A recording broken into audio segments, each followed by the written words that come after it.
สวัสดีค่ะพ่อแม่พี่น้องสวัสดีFCทุกท่านเนาะค่ะกลับมาพบมาพอกับเจตาพารวยคือเก่าคลิปนี้เจตาก็จะวางแนวทางของลาวพัฒนาค่ะลาวพัฒนาวันที่30เห็นอยู่นี่ประวัติของปอยเป็ดค่ะปอยเป็ดวันที่30เนาะค่ะ039 3ตัวบน70ล่างวิ่งลูดของเพิ่น2ตัวเนาะค่ะ3ตัวกับขอโทษขออภัย FC แทนปล่อยเป็ดเนาะค่ะแนวทางของเพิ่นบ่เข้าบ่เดินเนาะวันที่28ทั้งบนทั้งล่างค่ะพี่น้องFC ทั้งบนทั้งล่าง30หลุดไปกับขอโทษขออภัย FC แทนเพิ่นเนาะค่ะก็บ่เป็นหยังค่ะเก่าหลุดไปใหม่มาเลขทุกตัวเอามาวางเพื่อเป็นแนวทางโปรดใช้วิจารณญาณในการรับชมเป็นอย่างสูงค่ะมีเขามีหลุดเป็นกำลังใจให้คือเก่าเด้อค่ะปล่อยเป็ดเจตาเป็นกำลังใจให้เหมือนเดิมมีเขามีหลุดก็บ่เป็นหยังค่ะแนวทางใหม่เฮาก็มาลุ้นกันต่อเพิ่นให้มาแล้วเพิ่นให้มาแล้วค่ะปล่อยเป็ดวันที่2เป็นเดือนกุมภาเนาะค่ะเป็นเดือนใหม่มือใหม่เฮาก็ไปต่อกับแนวทางใหม่ของปล่อยเป็ดเนาะค่ะเราก็ไปต่อหลุดแล้วหลุดเลยไม่เป็นไรเก่าหลุดไปใหม่มาเนาะค่ะเป็นกำลังแรงใจให้กันคือเก่าปล่อยเป็ดค่ะเราพัฒนาวิ่งหลุดเพิ่นให้มาวันที่2เดือนใหม่นี่เพิ่นให้มาค่ะ7ตัวเดียว2ตัวค่ะ3หาง72 70 75ค่ะ3ตัว1หาง2 3 5 4ตัวค่ะ2หาง72 35 73 35ค่ะ4ตัว2หางวิ่งลูดกระเด็นตัวเดียวเนาะพี่น้องจับตามอง72กับ75ค่ะปล่อยเป็ดเพิ่นเน้นให้72กับ75 3ตัวค่ะมีหางเดียวเน้นหางเดียว2 3 5 4ตัวค่ะ72 35 73 35เนาะ2หางค่ะ4ตัวของปล่อยเป็ดแคปหน้าจอรุ่นกันไหมค่ะพี่น้อง FC ของปล่อยเป็ดแคปหน้าจอรุ่นใหม่เดือนใหม่เดือนกุมภาพันธ์วันที่2เป็นวันจันทร์เนาะค่ะเอาแคปหน้าจอไว้ใครจะไปต่อกับปล่อยเป็ดชอบก็จัดเนาะค่ะจัดกระพานไปเอาที่เฮาชอบเฮามักคือวานล่ะเอาปล่อยเป็ด FC เพิ่นก็ล้นหลามค่ะ FC หลายปล่อยเป็ด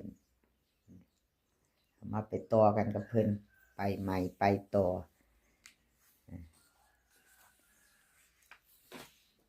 ต่อไปแนวทางเขาจริงค่ะคลิปนี้จะมี3เสี้ยนดังค่ะ3เสี้ยนดัง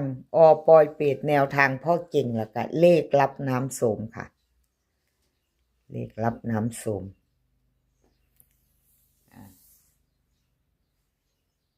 แนวทางพ่อเก่งมาไปต่อกันเบิ่งประวัติเพิ่นสะก่อนเนาะพี่น้อง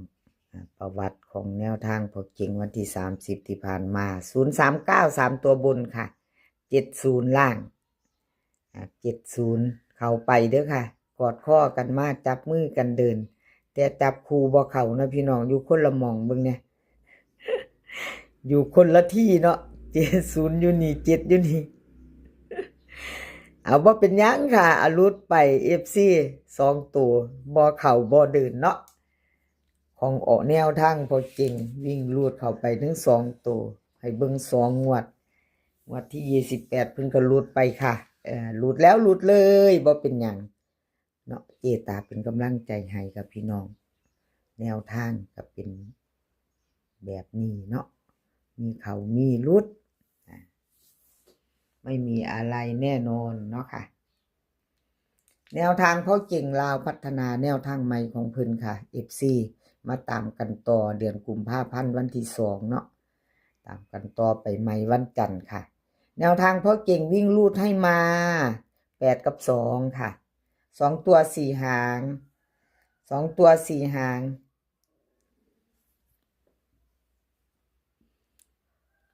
82832425ค่ะเบิ้ล22หางเดียว3ตัว2หางค่ะ824283วิ่งรูดเพิ่นล่อง8เด้อค่ะเด่น2ตัวเดียวเพราะเก่งเด่น2ตัวเดียวเด้อค่ะวิ่งรูด82กับ24ค่ะ2ตัวเน้น2หางแนวทางเพราะเก่งเน้น2หาง3ตัวเน้นหางเดียวค่ะ824งวดนี้เพิ่นให้3ตัวให้มาแค่2หางเด้อครับพี่น้องให้แค่2หางแนวทางเพราะเก่งเบิ้นก็ให้มาหางเดียวค่ะ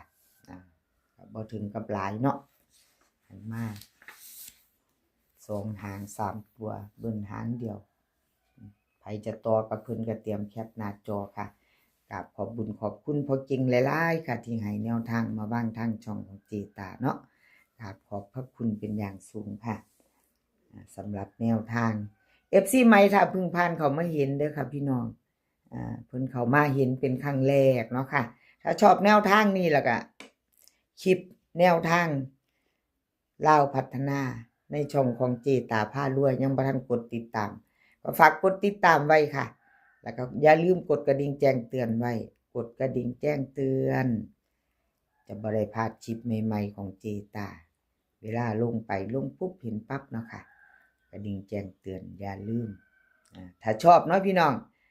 ถ้าชอบว่าบ่ชอบก็ผ่านไปค่ะถ้าชอบก็กดติดตามไว้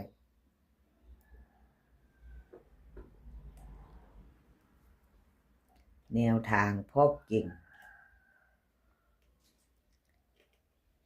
มาไปต่อค่ะเป็นของใครแคปหน้าจอเราไปต่อเป็นของต่อไปเลขรับน้ำส้มค่ะเลขรับน้ำส้มวันที่30ที่ผ่านมาค่ะ FC 30ที่ผ่านมาเบิ่งประวัติของเพิ่นก่อนเนาะประวัติที่ผ่านมาลาวพัฒนาออก039ค่ะ3ตัวบน70ล่างรับนำโสมเพิ่นเข้าไปวิ่งลูดตัวนึงอยู่เด้อค่ะเข้าไป7สายวิ่งสายลูด2ตัวมา1ตัววิ่งลูดยังถือว่าบ่ทันหลุดเนาะค่ะแต่2ตัวหลุดไปจับคู่ไม่เข้าไม่มาเนาะ7กับ0อยู่คนละหม่องเด้อพี่น้องน่าเสียดายเนาะ3ตัวมาเบิ่งอีก1งวดเนาะค่ะเจตายเบิ่ง2งวดค่ะประวัติตะละเซียนเล็บน้ำส้มหลุดไป28ค่ะกับขอโทษขออภัย FC เนาะขออภัยแทนเลขรับน้ำส้มค่ะเอามาลุ้นต่อไปใหม่ไปต่อวันที่2เดือนใหม่เดือนกุมภาเนาะค่ะเป็นวันจันทร์2 ทุ่มครึ่งลาวพัฒนาออกเลขรับน้ำส้มค่ะลาวพัฒนาวิ่งลูดเพิ่นให้มา2กับ9ค่ะ2ตัว4หาง212098 97ค่ะเบิ้ล22กับ99 3ตัว3หางค่ะ220 220 212 298ค่ะวิ่งลูดเพิ่นให้มา2กับ9เด่นทอกันค่ะเพิ่นวงกลมให้ถึง2ตัวเด่นเท่ากันเนาะสายวิ่งสายลูดค่ะใครจะตามตัวแคปหน้าจอไว้พิจารณาเอาเน้นค่ะเพิ่นเน้น2หาง2ตัว21กับ98ค่ะ2ตัว2หางเพิ่นเน้น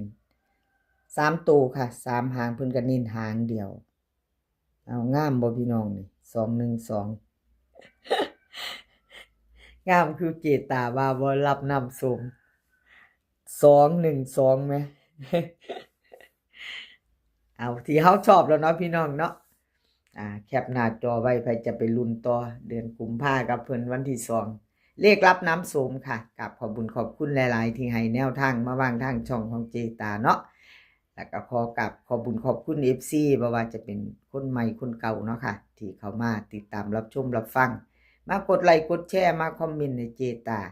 กดหัวใจให้ตลอดกับขอบคุญขอบคุณหลายๆค่ะคลิปนี้ก็ขอให้โชคดีกันกับเราพัฒนาเป็นวันจันทร์เนาะเดือนหน้าค่ะพี่น้องเดือนหน้าอีก2 มื้อเนาะเดือนหน้าเนาะค่ะ